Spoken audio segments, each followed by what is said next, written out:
Good morning, everyone. This is going to be a pretty quick review, not really a too in-depth one, because honestly, I don't really care that much for this show. Loved it as a Netflix show, thought they bastardized the character with She-Hulk, but Daredevil Born Again, I'm not a big fan of this show so far. Only 2 episodes in, but I'm going to do this review like the compliment sandwich, where I start off with something good, then I'm going to talk about something they could have improved on, and then I'm going to end with something good.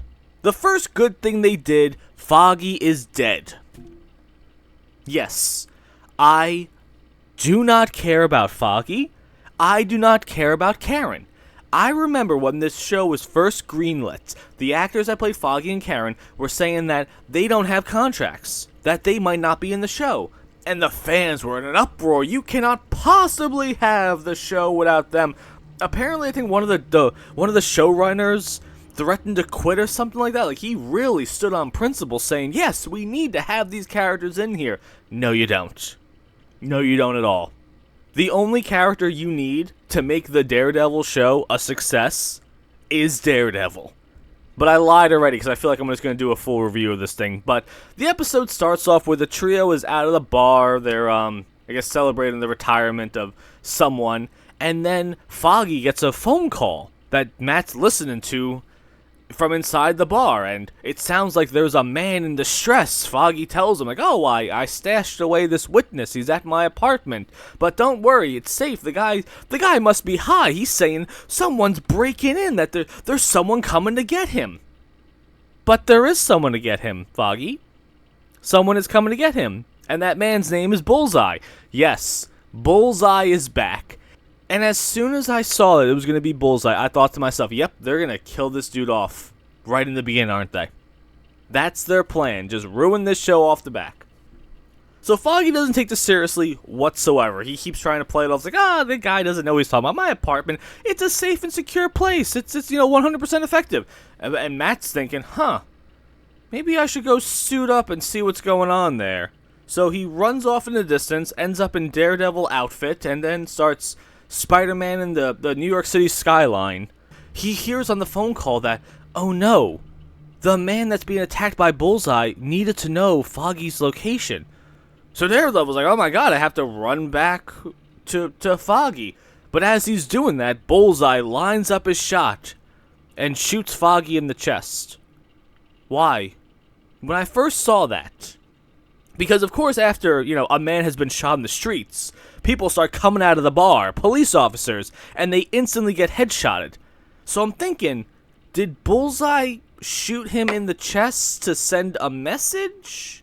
And this is where the show really starts to fall apart for me, because after Bullseye clearly can shoot people from a distance, he decides to go the stereotypical villain route and slowly walk up to Karen to shoot her. He doesn't get to shoot her because, of course, Daredevil comes in, swoops in at the nick of time, and saves the day. Now, with this Netflix show, the choreography was fantastic. A+, S tier choreography. The practical effects is what really made this show. It felt real. It felt grounded. It did not rely heavily on CGI to my memory of it, especially with the early seasons of it. It was just Daredevil beating the shit out of people in awesome fashion. This right here, bastardized version of it. Because the bar is dark, I think the lights are all off, and Bullseye starts throwing in smoke canisters, and then we get this CGI flippy fight scene of Daredevil doing spin kicks and stuff like that in a dark room with smoke everywhere. Remember the hallway scenes, like early Daredevil? It was like episode 2, where, yes, it was dark, yet at the same time you can see almost everything that's going on. And at no point did you think, oh, I can't see what's going on. They're just phoning in with this. No. I never felt like they phoned it in with the fight scenes. This one right here feels like they phoned it in. And this fight scene, it takes forever. It's almost kind of comical because Bullseye just keeps chucking knives at Daredevil. And again, this is Bullseye. Perfect precision. Because in the early scene of this, he throws a paperclip and kills a fly. But meanwhile, he can't throw knives at a man's face. Oh, Daredevil is the best at blocking these things at close distance. Come on. it looks so silly. And Bullseye's outfit, it looks like generic Counter-Strike outfit.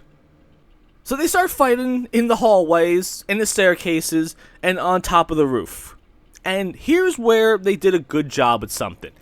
As Matt's beating the shit out of Bullseye, he hears down below Foggy dying. And Karen is just screaming because Karen can't do anything at all except scream.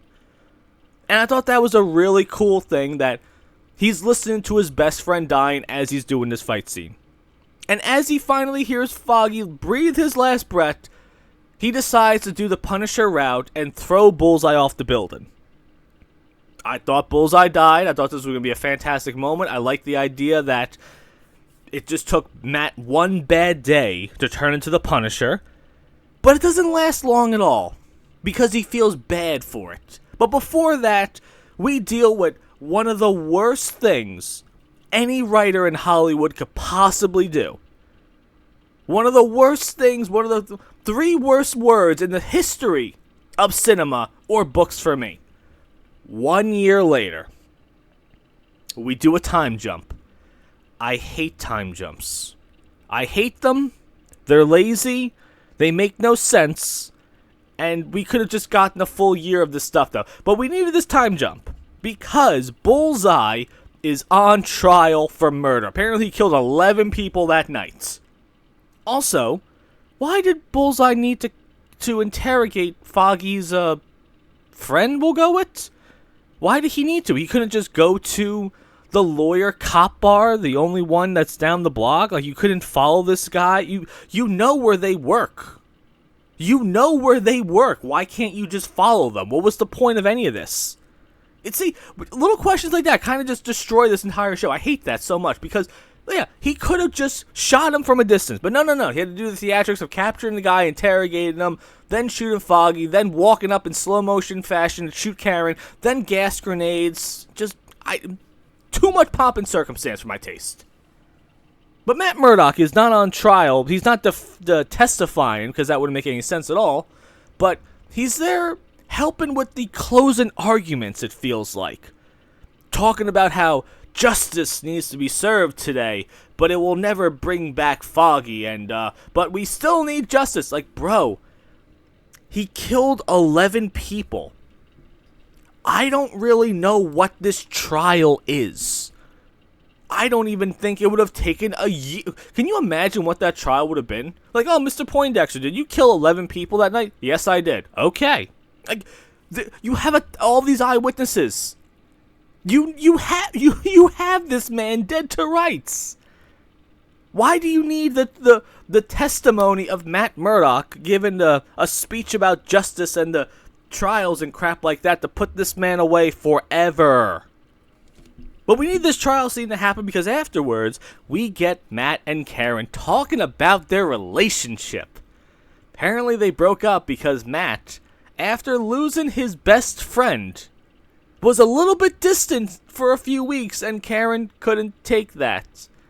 She even says, I lost a friend too that night. It was like the scene out of He-Man, where that bitch was mad at him because he died, and he's like, I literally died. She says, yeah, well, we lost a friend too.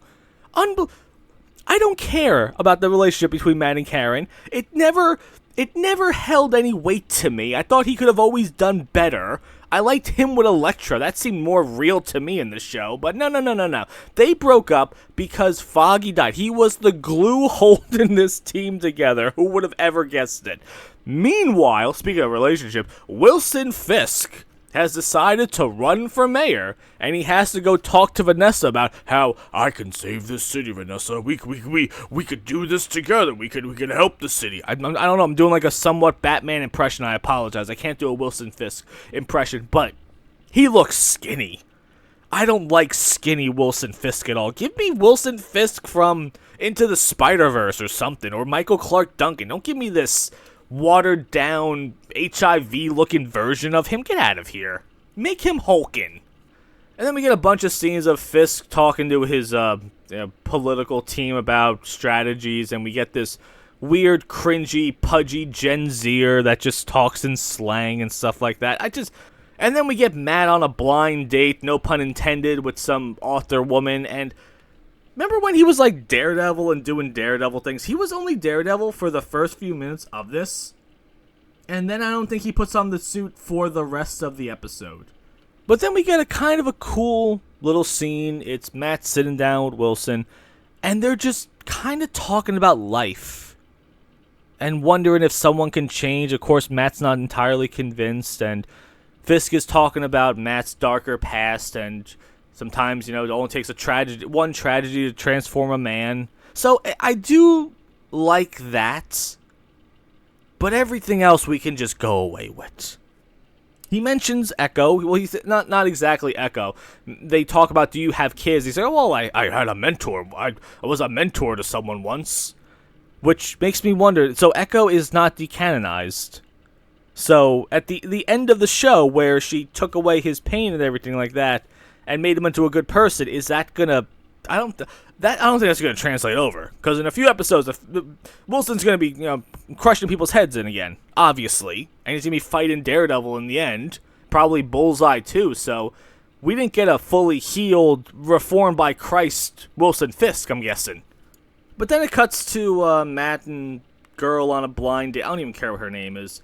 And as they're talking and walking, Matt hears a television. And he's like, "Oh, Fisk won."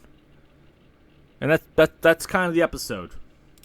So, we got a little bit of Daredevil, but I knew the first few minutes were going to come off strong, because I knew they had to do something to really shock and awe people. Did not know they were going to kill off Foggy. That was a little bit way too shocking for me. But I'm glad they did it, because, again, Foggy sucks. But it looks like they replaced him with more people that suck. I mean, Matt has some new friends at the law firm that I don't care about. They replaced Karen relationship with other woman that I don't care about. So it just seems like they replaced two important fan favorite characters with the same thing, just a little bit different. Also, I don't believe for a single solitary second that someone like Matt Murdock would be able to stop being Daredevil, because after the tragedy of his friend dying, he put down the mantle of Daredevil, and people in New York City say, oh, we need Daredevil back to help police the city. There is no way that Matt, who has superhuman hearing, that can hear a TV across the hallway, who can hear a phone conversation from blocks and blocks away, there is no way he could be in the city of New York and listen to all this crime happening. All these people being beat up and murdered and robbed and everything like that. Every single crime, abuse and everything like that. There is no way he would be able to stand that. So for him to say, I've retired, no.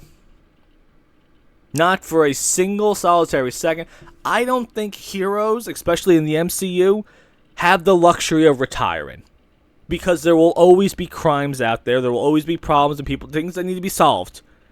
And a hero like Matt Murdock in Daredevil, there is no way, especially with the superhuman hearing, that he can just say, I'm going to ignore every single problem going on. I think that would drive him crazier than the death of Foggy. But that's episode 1. I was not a fan at all. I think it's kind of ridiculous. It seems like Disney... It seems like a Disney-fied version of the Netflix Daredevil show, which some people could say, including me, was one of the best superhero shows ever made. First 3 seasons, I know The Defenders was in between season 2 and 3. I really didn't hate The Defenders that much. I thought it was actually kind of a fun show, actually. But Daredevil on Netflix was superhero peak cinema, I think. And I don't think we've remotely gotten anything, even in the conversation of being close to those first 3 seasons. And this right here, no. Oh, but I'm sorry, compliment sandwich. Starts off Foggy dying, great way to start it off. We don't need Foggy whatsoever. Things you can improve on, give us Daredevil doing stuff. I mean, can you imagine if we have an entire season of Matt not being... Can you imagine a whole season of Matt not being Daredevil? And it's just Wilson Fisk doing, like, political things.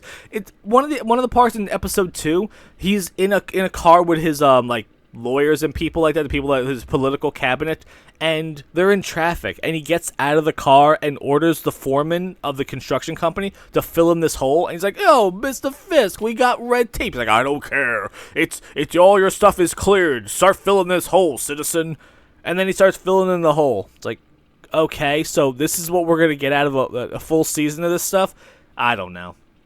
More importantly, I've said this with other videos too, with MCU shows, they have to lead to something. I don't know what this is going to lead to. Are we going to get Daredevil in Doomsday? Are we going to get him in Secret Wars? I don't know. I think, honestly, these street-level heroes and villain shows, they should have just taken place in their own multiverse, and that's it.